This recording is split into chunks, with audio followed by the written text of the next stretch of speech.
Okay. Oh, you're you're looking at my emails. Get out of here. How the hell do I get out of this? God,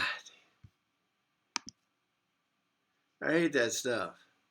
I hate when I do that to y'all. Anyway, sorry about that.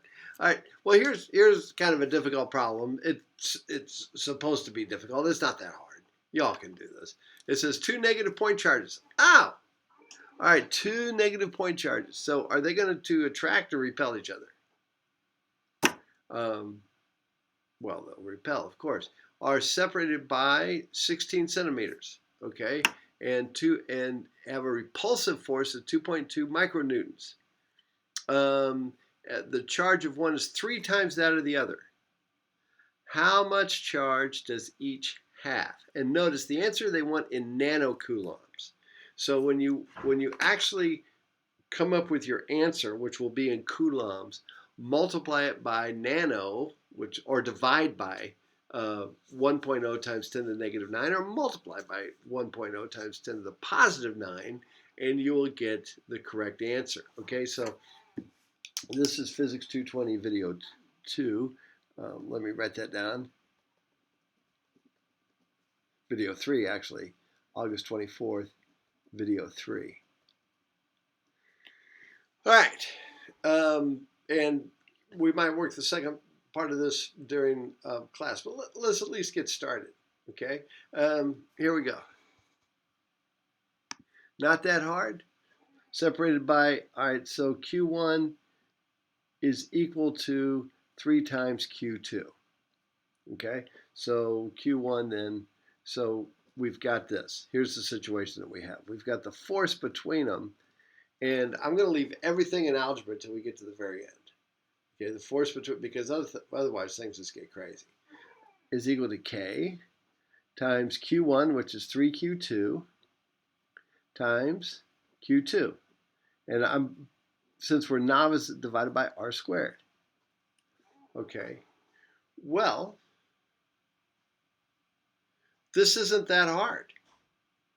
Looking at this thing, this is not that hard. Look at what we got. We understand what that is. We know what that is. We know what that is. The only thing we don't know are these guys. So let's just get FR squared is equal to K times 3Q2 squared. Okay? And then FR squared over 3K is equal to Q2 squared. And then take square root of both sides. Plugging in those complicated numbers is hard, and then Q1 and Q2, you know, you figured out what Q2 is here. It's 3 times Q1 is 3 times Q, so you find Q2. So this would be 3Q2. Q2 is what you plug in. Don't forget to multiply by 1.0 times 10 to the 9th to get those nanocoulombs. All right? Piece of cake. Piece of cake. All right, and then I think that, what's the next part? So that was supposed to be a hard problem, and it wasn't easy.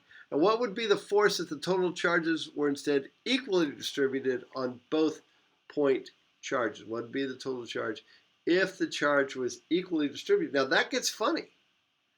If the charge was equally distributed on both of them. So the total charge here is what? 4Q2, right? The total charge now between these two is 4Q2. So look what happens. So I'm going to hold this off, and we're going to do this on, we'll look at this on Wednesday, okay? This is a good time for you all to do a little work, and we'll do this one. I'll ask you to talk about it in class on Wednesday. All right, so there we go. This is what, they'll probably get smoother and better as we move along, but this is what this is going to be like. All right, hope you enjoy this new format, or at least can tolerate it. I want us to work in class. That's the main thing.